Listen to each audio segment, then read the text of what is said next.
आपको यह बताना चाहता हूं, अखबार ने यह भी साफ किया है कि ट्रंप अभी भी किसी योजना को मंजूरी नहीं दी है जिसके जरिए वो बात को आगे बढ़ाए और रूसी राष्ट्रपति पुतिन और जेलेंस्की की बातचीत के लिए बुलाए। लेकिन जो बात तय है वो ये कि ट्रंप हर हाल में इस काम को अंजाम देना चाहते हैं। ट्रंप पहले ही कह चुके हैं कि ये जंग जल्दी रुकना चाहिए क्योंकि यूक्रेन और उसके राष्ट्रपति परेशानी झेल रहे हैं।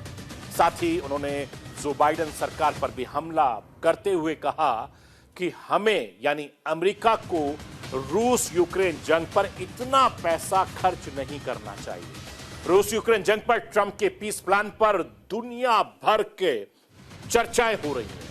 हर कोई उनके दावे की जमीनी हकीकत का आकलन कर रहा है, लेकिन ट्रंप के दावे का असर, उनकी अहमियत को समझने के लिए रूसी राष्ट्रपति पुतिन का बयान भी जानना बहुत जरूरी है।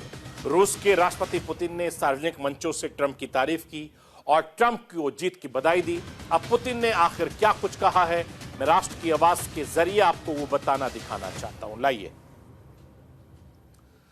रूस के राष्ट्रपति पुतिन ने कहा कि ट्रंप पर जब जानलेवा हमला हुआ तो उनके व्यवहार से मैं काफी ज्यादा प्रभावित था। ट्रंप एक साहसिक व्यक्ति के तौर पर उभरे हैं।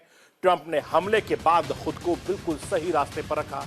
ट्रंप अगर रूस संबंध बहाल करने और यूक्रेन संकट को खत्म करने की बात कर रहे हैं तो मेरे विचार से यह ध्यान देने लायक है। मैं आपको यह भी बताना चाहता हूं कि पुतिन भी यूक्रेन युद्ध पर ट्रंप के ऐलान को गंभीरता से ले रहे हैं। इसलिए दुनिया भर की नजरें ट्रंप के अगले कदम पर टिकी हुई हैं कि ट्रंप अगला कदम क्या उठाते हैं। पूरी दुनिया की नजर इस वक्त सिर्फ अमेरिका ट्रंप पर ही नहीं बल्कि हमारे हिंदुस्तान पर भी है, क्योंकि ट्रंप और प्रधानमंत्री नरेंद्र मोदी की दोस्ती जगजाहिर है। दुनिया भर में नरेंद्र मोदी इकलौते ऐसे नेता हैं जिन्हें खुद ट्रंप बार बार अपना दोस्त बता चुके। प्रधानमंत्री नरेंद्र मोदी इकलौते अंतर्राष्ट्रीय नेता हैं जिनका जिक्र ट्रंप ने अपने चुनाव प्रचार में कई बार किया था। नरेंद्र मोदी इकलौते ऐसे नेता हैं जिनकी ट्रंप के साथ अच्छी केमिस्ट्री उनके पहले कार्यकाल में देखी गई थी और इतिहास गवाह है कि जब भी ट्रंप और प्रधानमंत्री नरेंद्र मोदी एक दूसरे से मिलते हैं तब तक दोनों में दोस्ती का रंग खूब परवान चढ़ता है। वैसे मोदी के साथ ट्रंप का रिश्ता उनके राष्ट्रपति बनने से पहले ही शुरू हो गया था, जब भी ट्रंप ने साल 2016 के राष्ट्रपति चुनाव में पीएम मोदी के नारे का इस्तेमाल किया था और जीत भी गए थे।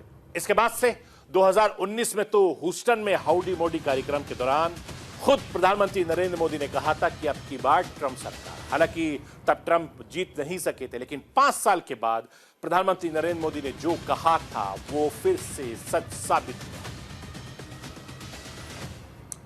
मैं आपको यह भी बताना चाहता हूं कि प्रधानमंत्री नरेंद्र मोदी ट्रंप की जोड़ी पर पूरी दुनिया की नजर है।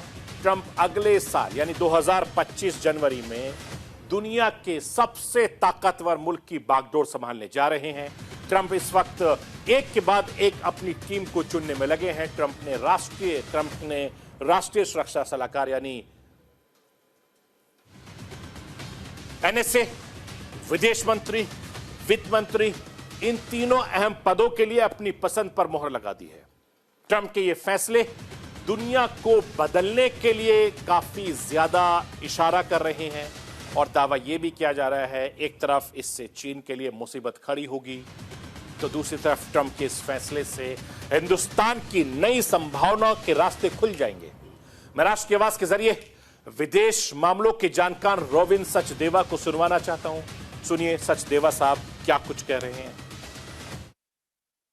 नो डेफिनेटली मैं कहूंगा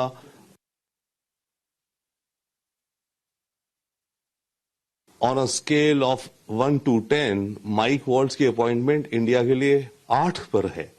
8 out of 10 दूंगा मैं इसे। बट हाँ, क्योंकि अल्टीमेटली तो हर देश अपने हिसाब से देखता है तो कुछ ना कुछ हम दोनों देशों के बीच में भी हिकअप्स रहेंगी। बट इट्स बहुत ही अच्छा हमारे लिए ये डेवलपमेंट है और केवल यही नहीं कि वो इंडिया के प्रति बहुत पॉजिटिव है, प्राइम मिनिस्टर मोदी के प्रति पॉजिटिव है। हाउस में इनका जो कॉकस होता है, मेंबर्स ऑफ कांग्रेस का ग्रुप एक बनाया जाता है जो इंडियन कॉकस है, उसमें एक रिपब्लिकन एक डेमोक्रेट होते हैं को चेयर्स। तो ये रिपब्लिकन को चेयर था, मतलब इसको इंडिया में इंटरेस्ट है उसके अलावा ये चाइना के प्रति बहुत ही हार्ड व्यूज रखता है, तो वो भी हमारे लिए एक समझने और सोचने की बात है। मैं ये नहीं कहूंगा अच्छा है, बट डेफिनेटली यस, हमारी जो वर्ल्ड व्यू है उसके हिसाब से ये एक बहुत अच्छा अपॉइंटमेंट होता दिखता है। लाडकी